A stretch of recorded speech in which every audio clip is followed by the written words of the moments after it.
Welcome back to my channel, guys. It's time for another news video for you guys. This is going to be an interesting one. I really found this one to be actually extremely interesting. It is based on the September list of the monthly book scan here in the U.S. So um, keep in mind they take all the scannings from different stores.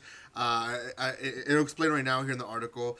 But they take all these different numbers, put them together, and then they do a list, and they let you know basically what is doing well. And this article is saying that My Hero Academia is in rank 2, but not just that. A lot of other series are in the top 10s and top 20s, and I wanna highlight some of these. But before that, if you have not done so, please subscribe to my channel. There will be a giveaway happening tomorrow. Today is just news videos. I would do some first impressions as well as the giveaway video tomorrow, so don't miss it. It'll be a premiere. You'll have an opportunity to give to this channel if you guys want to through Super Chat. Okay. Um, the My Hero Academia Volume 1 ranked as number 2 on the MPD Book Scans Top 20 Adult Graphic Novels for September. So I want you to keep this in mind. This is competing with Marvel. This is competing with DC. And there's so many other companies like Ultra Comics and stuff like that that have other series releasing as well. But DC and Marvel are up there. And other stuff as well. I'm not really sure how broad they go, but if manga is included into this, they must go pretty broad. So this is competing with a lot of adult graphic novels. And in number 2 was My Hero Academia. Not too far from it, in number 3 was My Hero Academia again with Volume 2. Now, 14 manga volumes were in the top 20. 14. That means that in the top 20 in the US of graphic adult novels, at least or almost 75% of the content was manga. That in itself is impressive because the US, other than Japan, is probably a huge producer of adult graphic novels. Like I said, DC and Marvel are probably our top companies that release a lot of these stuff. So the fact that manga is now being 75% in the sales, that's pretty impressive. So let's see these sales. In number 2 and 3, we have My Hero Academia Volume 1 and 2, and then in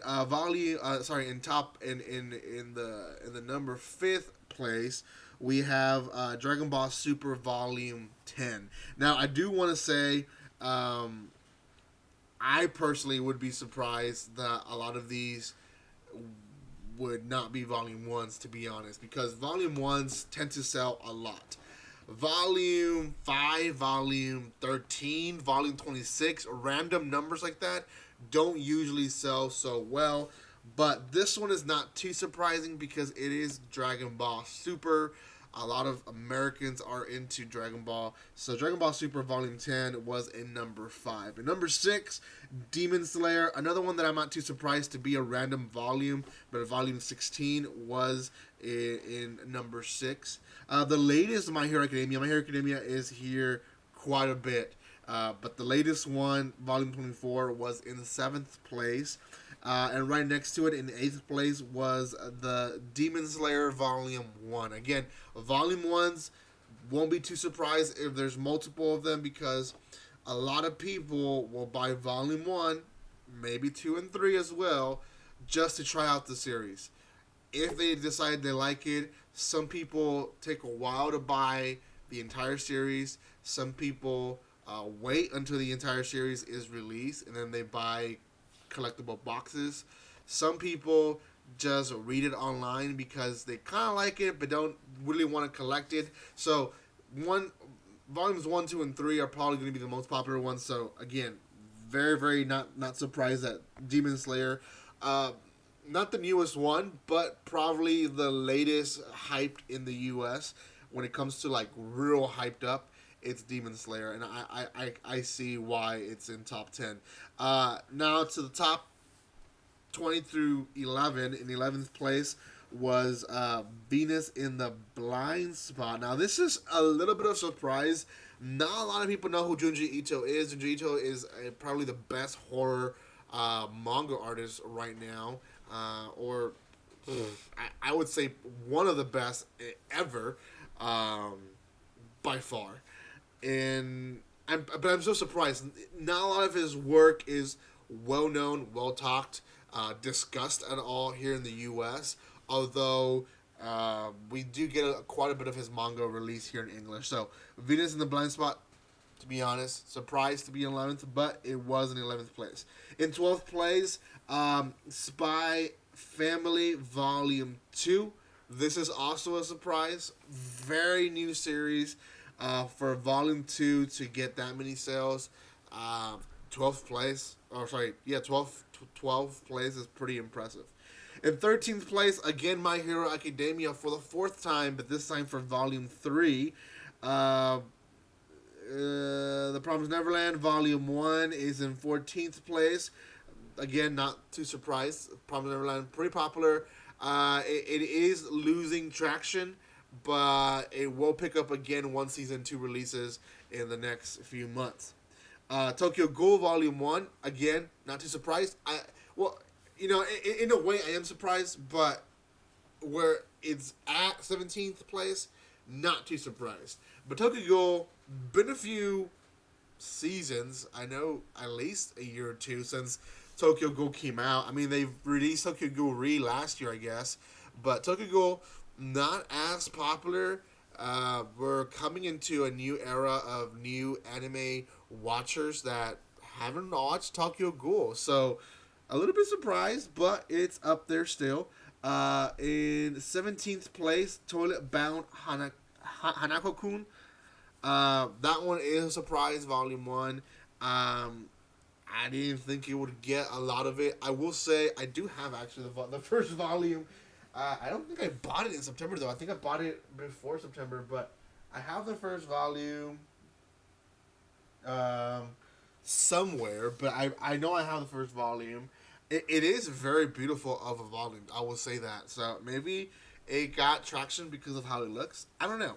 My Hero Academia for the 5th time in top 20, number 19th is Volume 4. And then lastly, Demon Slayer for the 3rd time is Volume 2 in 20th place. So, pretty much, if you guys can see, Demon Slayer and My Hero Academia are killing it in the sales. Not too much of a surprise. Dragon Ball, still up there because people will still buy Dragon Ball because that's the latest Dragon Ball Super manga. The other ones, some were surprised, some were not too much, but it's just interesting to see all these, how they come out. Again, there's a little paragraph there where it tells you BookScan rankings collect data sales from more than 16,000 locations, including Barnes & Nobles and other book chains, independent bookshops, and online purchases, but not sales at comic book stores, Walmart, and some other venues. Okay, that is a little important, and I'll talk about it why, but the rankings cover 85% of the U.S. trade print book market. So, it's still up there, but I would say a lot of the comic sales don't come but from comic book stores. Most comic book collectors will rarely go to like a Barnes & Noble or a Half Price Books to buy comic books that are new releases. Obviously, they'll probably go like to Half Price Books to see if they have a rare find, but I personally believe that a lot of DC and Marvel fans, I mean, I'm a little bit of a Marvel fan myself. When I buy stuff for comic related stuff, I go to a comic book store. That I think may switch a bit the numbers. I don't know why they don't collect that information, but they should. But still proud that 85% of the stores and sales are still being represented, which is it's a huge number in reality. So it's still nice to see that maybe if you count the comic book stores, maybe still 50% of the sales would be manga itself. So proud to be part of that industry that promotes manga, and I'm proud to say that we are growing more and more in this anime and manga community here in the U.S. So thank you guys so much for watching this. If you haven't done so, comment, like, and share. I will have one more video coming your way today on more news on manga and anime related stuff. So make sure you don't miss it. Thank you guys so much for your love and support. And like always, don't be strangers. See you guys.